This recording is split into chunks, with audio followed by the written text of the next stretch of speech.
বাংলাদেশের রাজনৈতিক অবস্থা যখন টালমাটাল, বিএনপি নির্বাচনের জন্য নাছোড়বান্দা হয়েছে, সরকারও নাছোড়বান্দা, ডিসেম্বরের মধ্যে নির্বাচন করবে না, এরকম পরিস্থিতি যখন উত্তাল হচ্ছে, তখন সাবেক প্রধানমন্ত্রী এবং আওয়ামী লীগ সভানেত্রী শেখ হাসিনাকে নিয়ে একটি খবর ঘুরে ফিরে বেড়াচ্ছে।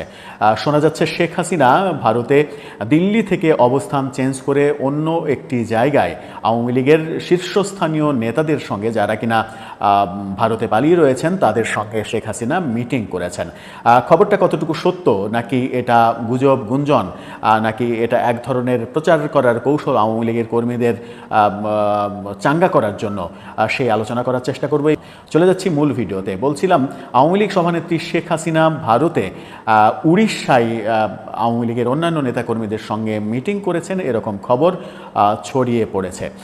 এরকম খবরকে কেন্দ্র করে একটি ভিডিও ছড়িয়ে পড়েছিল, কিন্তু পরে দেখা গেছে যে ভিডিওটি আসলে সত্য ভিডিও না, সেটা শেখ হাসিনার ভিডিও না, সেটা পাকিস্তানের একটা ভিডিও, রিউমার স্ক্যানার সেটাই জানিয়েছে যে ভিডিওটা মিথ্যা। কিন্তু ভারতীয় গণমাধ্যম সহ ভারত থেকে নানাভাবে বলার চেষ্টা করা হচ্ছে যে শেখ হাসিনা আওয়ামী লীগের শীর্ষ নেতাদের সঙ্গে বৈঠক করেছেন। এই শীর্ষ নেতাদের মধ্যে কারা রয়েছে? আওয়ামী লীগের সাধারণ সম্পাদক ওবায়দুল কাদের, প্রথমবারের মতো তিনি প্রকাশ্যে আসছেন বলে জানা গেছে।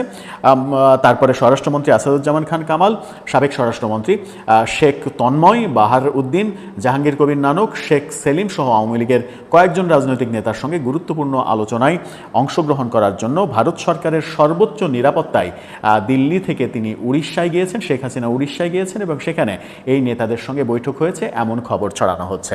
কিন্তু দিল্লি থেকে উড়িষ্যায় যাওয়ার যে ভিডিওটা প্রকাশ করা হয়েছে, সেই ভিডিওটা আসলে ফেক ভিডিও, সেটা স্পষ্ট রিউমার স্ক্যানার জানিয়ে দিয়েছে সেই ভিডিওটা ফেক। কিন্তু সাবেক প্রধানমন্ত্রী শেখ হাসিনার এই মিটিংয়ের যে খবর, সেই খবরটাও কি ফেক?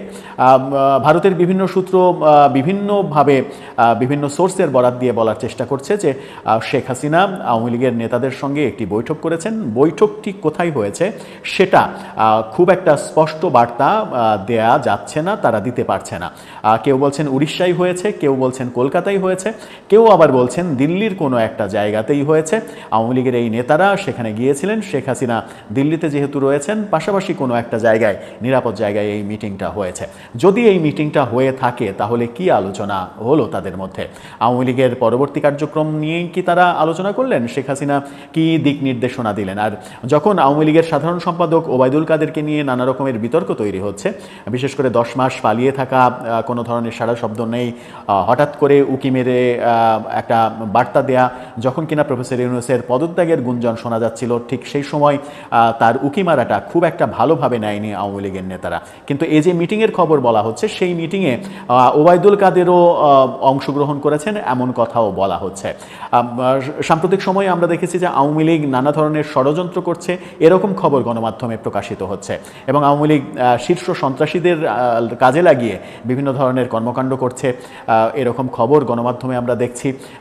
সেনাবাহিনী যে শীর্ষ সন্ত্রাসী সুব্রত বায়েনকে গ্রেপ্তার করেছে, সেই সুব্রত বায়েনের সঙ্গে আওয়ামী লীগের সাবেক স্বরাষ্ট্রমন্ত্রী আসাদুজ্জামান খান কামালের ঘনিষ্ঠ সম্পর্ক রয়েছে, এরকম কথা বলার চেষ্টা করা হচ্ছে, এরকম কথা বলা হচ্ছে গণমাধ্যমে এবং সেই বলাটা গোয়েন্দা সূত্র উদ্ধৃত করেই বলা হচ্ছে। ঠিক সেই সময় আওয়ামী লীগের যিনি সভানেত্রী শেখ হাসিনা, তার নেতৃত্বে একটি মিটিং, আওয়ামী লীগের মিটিং, এই খবরটি যদি সত্যি হয় তাহলে সেটা হয়তো আওয়ামী লীগের নেতাকর্মীরা উজ্জীবিত হবে, অনুপ্রাণিত হবে, সেই কারণেই হয়তো খবরটিকে ফলাও করে প্রচার করার চেষ্টা করছেন আওয়ামী লীগের নেতাকর্মীরা। আবার এটাও হতে পারে যে এই খবরটা আদৌ সত্য নয়, কিন্তু এটাকে প্রচার করা হচ্ছে যেন আওয়ামী লীগের তৃণমূল নেতাকর্মীরা মুষড়ে না পড়েন, ভেঙে না পড়েন, তারা যেন উজ্জীবিত হন যে নেতারা অ্যাক্টিভ রয়েছে, সামনে হয়তো কোনো দিক নির্দেশনা দেবে। কিন্তু আওয়ামী লীগের বর্তমান যে পরিস্থিতি, তাদের কার্যক্রম নিষিদ্ধ করা হয়েছে, নিবন্ধন বাতিল করা হয়েছে, তাদেরকে নির্বাচনে অংশগ্রহণ করতে দেওয়া হবে না, অর্থাৎ আগামী নির্বাচনে তারা অংশগ্রহণ করতে পারছে না। আগামী নির্বাচনে যদি অংশগ্রহণ করতে না পারে, তাহলে নিবন্ধন ফিরে পেয়ে নিষেধাজ্ঞা কাটিয়ে তার পরের বার আরও 5 বছর পরের নির্বাচনে অংশগ্রহণ করতে আদৌ পারবে কিনা, ততদিন দলের অবস্থা কেমন থাকবে, কি অবস্থায় যাবে, সেই আলোচনাগুলো তো রয়েছে। কিন্তু আবার অনেকে এটাও বলছেন যে 75-এ বঙ্গবন্ধু হত্যাকাণ্ডের পরে আওয়ামী লীগ দীর্ঘ 21 বছর পরে 96 সালে যখন ক্ষমতায় আসে, তারা কিন্তু 21 বছর অপেক্ষা করেছে এবং 21 বছর তারা দলকে টিকিয়ে রেখেছিল। 75-এর মতোই আরেকটা ক্রান্তিকাল এসেছে 2024-এ এসে। এই সময়ে এসে আওয়ামী লীগকে কতদিন অপেক্ষা করা লাগে, কতদিন পরে তারা ফিরে আসে, এবং সেই ফিরে আসা 75 পরবর্তী সময়ে যখন আওয়ামী লীগের হাল ধরেন 80-81 সালে শেখ হাসিনা, তখন আওয়ামী লীগের হাল ধরার একজন ছিলেন, বঙ্গবন্ধু পরিবারের একজন ছিলেন। কিন্তু যখন এই 24-এর ঘটনা ঘটলো, এরপরে আওয়ামী লীগের ফিরে আসতে যদি অনেক বেশি সময় লাগে, তাহলে আওয়ামী লীগের হাল ধরার শেখ পরিবারের আর কেউ থাকবেন কিনা, সেই ক্ষেত্রে শেখ হাসিনা কন্যা সাইমা ওয়াজেদ পুতুল কিংবা পুত্র সজীব ওয়াজেদ জয়, তারা কেউ নেতৃত্ব নেবেন কিনা, নাকি শেখ পরিবারের বাইরে আওয়ামী লীগের নেতৃত্ব তৈরি হবে। শেখ পরিবারের বাইরে আওয়ামী লীগের নেতৃত্ব তৈরি হলে আওয়ামী লীগ কয়েক খণ্ডে বিখণ্ড হয়ে যাবে কিনা, এই আলোচনাও রয়েছে। যাই হোক, এই যে মিটিং নিয়ে আলোচনা হচ্ছে, এই মিটিং নিয়ে নানা রকমের খবর প্রচারিত হচ্ছে সামাজিক যোগাযোগ মাধ্যমে, অনেকে লেখালেখি করছেন।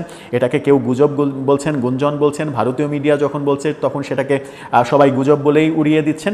কিন্তু এটার একটা গুরুত্ব আছে আমার মনে হয়, যে আওয়ামী লীগের নেতাকর্মীদের কাছে তারা হয়তো এটার মাঝে একটা গুরুত্ব খুঁজে পাচ্ছে, যে এই ধরনের মিটিং যদি হয়ে থাকে তাহলে সেখান থেকে নিশ্চিত করেই তৃণমূলের নেতাকর্মীদের জন্য একটা দিক নির্দেশনা আসবে, যে আগামীতে এই কঠিন সময় আগামীতে তাদেরকে কিভাবে পথ চলতে হবে। দর্শক, আপনার কি মনে হয়, আওয়ামী লীগ কি তার নেতাকর্মীদের জন্য সত্যিই কোনো শুভ দিক নির্দেশনা তৈরি করতে পারবে, যে শুদ্ধ হয়ে শুদ্ধ অবস্থায় ভুলভ্রান্তিগুলো, দোষ ত্রুটিগুলোকে পাশ কাটিয়ে সেগুলোর জন্য এক ধরনের সরি বলে সামনে এগোনোর পথে এগোবে, নাকি আওয়ামী লীগের সাধারণ সম্পাদক যেভাবে বলেছেন যে তারা কোনো ভুল করেননি, তারা একই অবস্থায় রয়েছেন, যদিও সাধারণ সম্পাদকের কথা নানা ধরনের বিতর্কের তৈরি করেছে, জন্ম দিয়েছে আওয়ামী লীগের নেতৃবৃন্দের মাঝখানে, তারপরেও তার কথাটাই কি ঠিক যে আওয়ামী লীগ আসলে কোনো ভুল করেনি, যা করেছে ঠিকই করেছে, এবং আওয়ামী লীগের নেতাকর্মীরা যখন বিদেশে পালিয়ে রয়েছেন, বিদেশে থাকতে ক্ষমা চাওয়া কিংবা ভুল হয়েছে এসব বলার আসলে সময় নয়, তারা যখন দেশে ফিরবেন তখন এই ব্যাপারে তারা কথা বলবেন। কোন পথে আসলে এগোচ্ছে আওয়ামী লীগ? দর্শক, আপনার মতামত জানিয়ে লিখতে পারেন আমাদের কমেন্ট বক্সে।